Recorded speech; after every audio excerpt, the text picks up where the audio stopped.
think we all know that we are living in a world that is hurting. And every day we see that pain around us from, our loved ones, our neighbors, just even in the media, people are hurting. And ways that we hurt can either be the things that we say to each other, how we treat each other, but it could also very much be how we treat ourselves. So hurt can be towards others, it can also be self directed. The things that we say to ourselves on a daily basis can be uplifting, but they can also be really critical and really tear us down. Things that aren't always loving, things that aren't always motivating, things that don't always show us compassion towards ourselves. As Pastor mentioned last week, unaddressed pain and hurt will affect our lives negatively, and they can be long lasting. They can have long lasting impact on our lives. And these long lasting and negative impacts, they can actually cause us to um, settle for less than God's best for us. And they can lead us to experience these deep, ingrained hurt and pain that really cause us to see our world, see ourselves, and see others completely different. And so sometimes I wonder the way that we see things and the things that we do and the things that we say, is that the hurt, right? Is that the hurt that is speaking, or is that the person's character?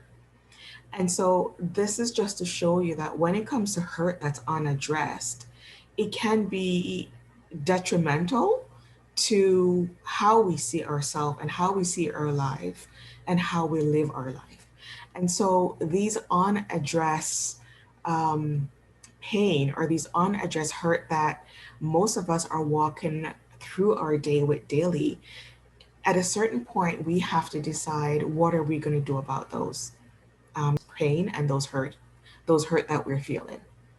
If we don't admit to ourselves that the way we see ourselves are not always in line with how God sees us, then over time we start building up what Pastor referred to as dirt. And these dirt and these things, they become very punishing.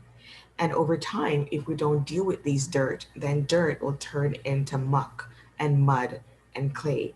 And as we all know, it's easier to wash off dirt than it is to wash off muck and clay and really those thick, thick dirt that we often see around, stuck on our car or stuck on our shoes or just in our neighborhood. It gets harder and harder to wash them off. And so I think it's to our detriment if we choose not to look at these hurt, because I think after a while, all this secrecy, all this dirt that we carry around, we actually start to see ourselves.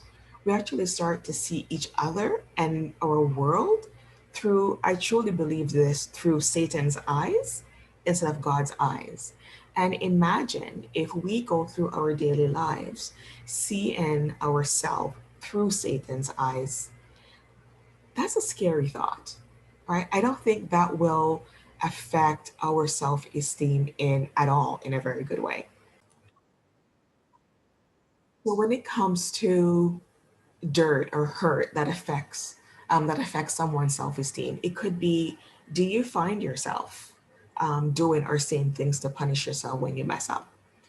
Do you repeatedly say or believe that you're not good enough, you're a failure, you have no business being a mom or a dad to anyone, no one loves you or will ever love you again? Do you find yourself, saying things that you're ugly, you're fat, you're stupid, you're not smart enough, you're going to fail? Do you often find that the things that you say to yourself, really, they don't uplift you, they don't motivate you, they don't help you to thrive? In fact, they may help you keep feeling stuck in loneliness, and disbelieve in who you are and who God created you to be. These beliefs about yourself, they did not happen overnight. And sometimes they are so subtle that you don't even recognize that they're happening. They build up over time to the point where they become so imprinted in your mind. And these statements, they become so imprinted. And these are statements that others made towards you as you were growing up. It could have been a mom or relative. It could be a partner. It could be been a friend, a sibling, a coworker, a boss. These statements, if you hear them often enough, then you start believing them. You start doubting the things that God actually say about you, the things that He write in your story when you were born, when you were created, right? And so it's almost as if someone took a tattoo gun and tattooed them in your mind. And over time, it builds up to a point where they become so hidden because they can sometimes feel shameful. Your mind will actually start making you believe that other people also believe those things that you believe about yourself, right? And so it becomes so ingrained in you. And so the one thing that I'm gonna challenge you to do, a little exercise that I find helpful is, and you can pause the video if you want to, or do this another day, is I want you to find a mirror, either in your makeup compact, and a mirror in your bathroom, in your room, and I want you to close your eyes, quiet your brain, take a few breaths if you have to, and I want you to take 30 seconds, a minute, however long it takes for you to quiet your brain. And then I want you to stand in front of that mirror and I want you to open your eyes. And what I want you to do is, I want you to, first of all, identify what was the first thing that came to your mind about yourself when you open your eyes without overthinking it. Was it a positive thought? Was it an uplifting thought to say you're going to have a great day? You are beautiful. You are a great mom. You're a great dad. Or was it a thought that says, you look tired? Oh, great. Here comes another day. It's going to be another negative day. Oh, great. I have to take care of those kids. What is that thought that came to you?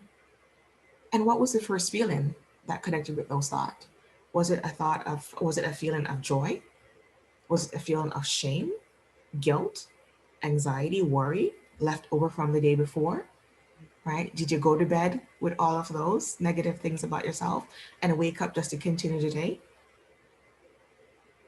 What about people who don't even look in the mirror on a daily basis?